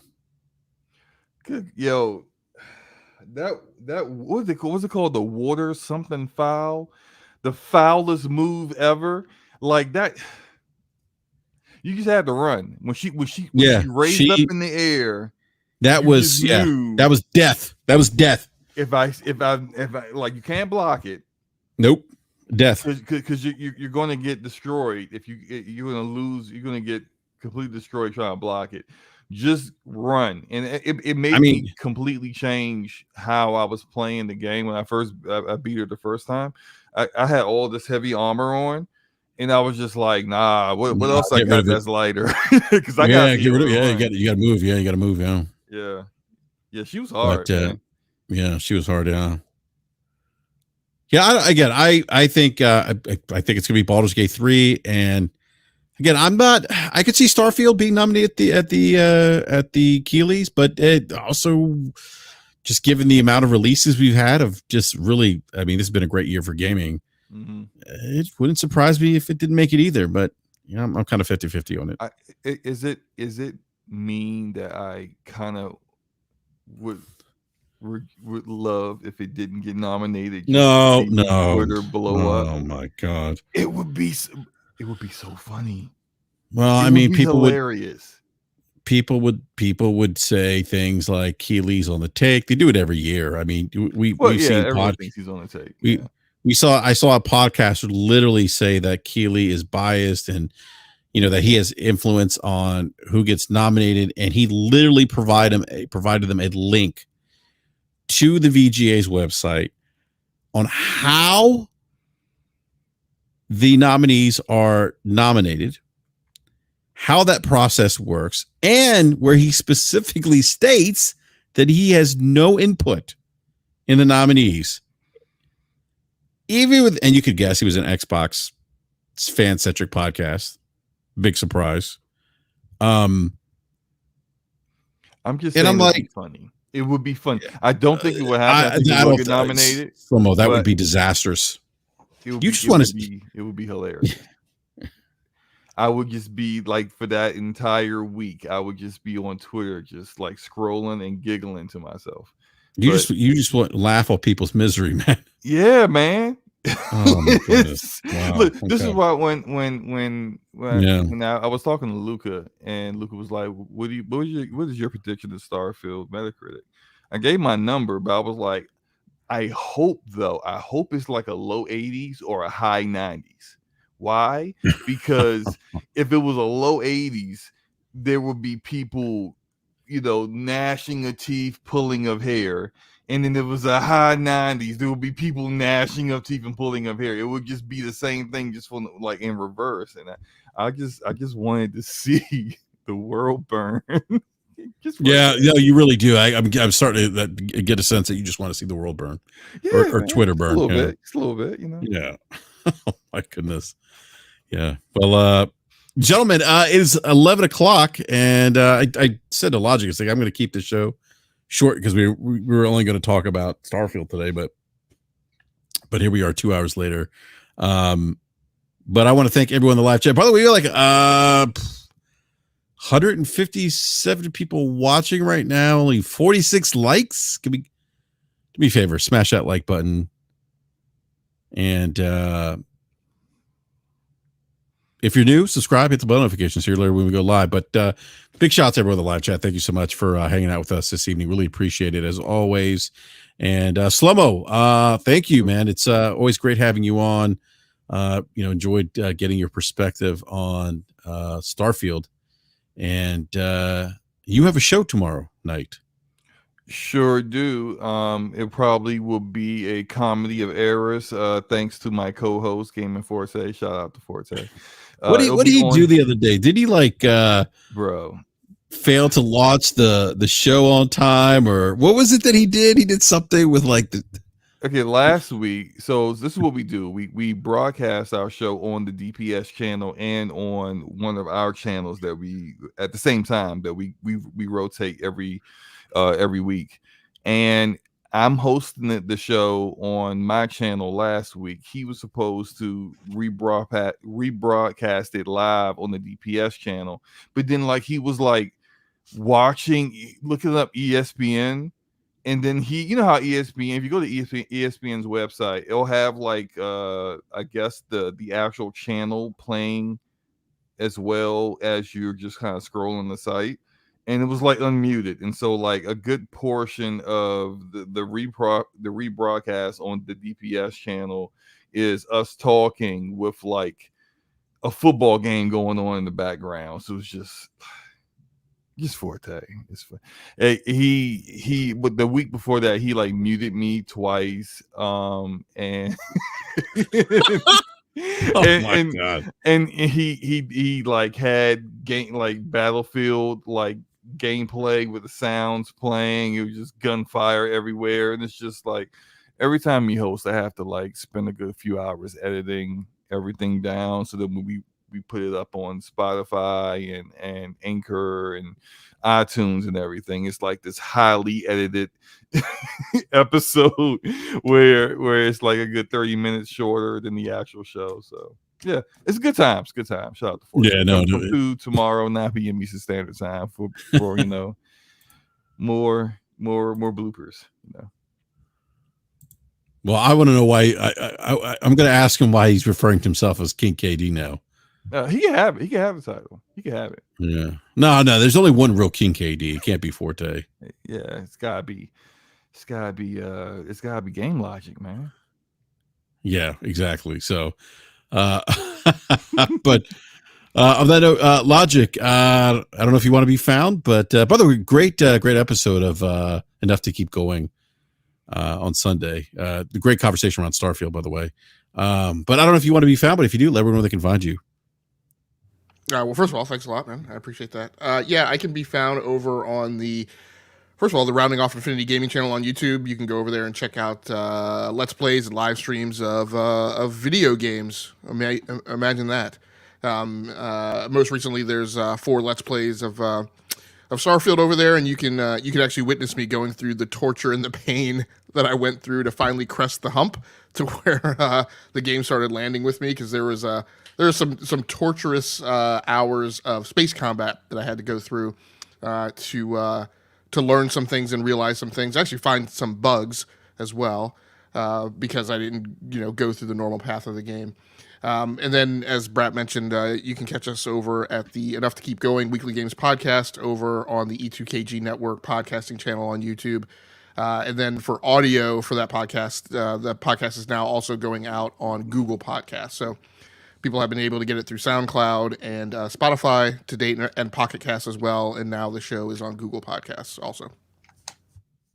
Awesome. Now, Logic, again, great episode last Sunday. Everyone, please check it out. Very, very great conversation about Starfield. So, yeah, if you guys want to give me a follow on X or Twitter, whatever it's called, it's BRAP_podcast. And I may or may not do a rant depending on how busy I am with sports this weekend. We do another BRAP rant this weekend, but I'll keep everyone posted on my Twitter account. So, big shout out to everyone again in the live chat. Thank you so much for hanging out with us. Really appreciate it. Slow-mo, Game Logic, always a pleasure, gentlemen. And we'll be back next week, unless, of course, I do a BRAP rant this weekend.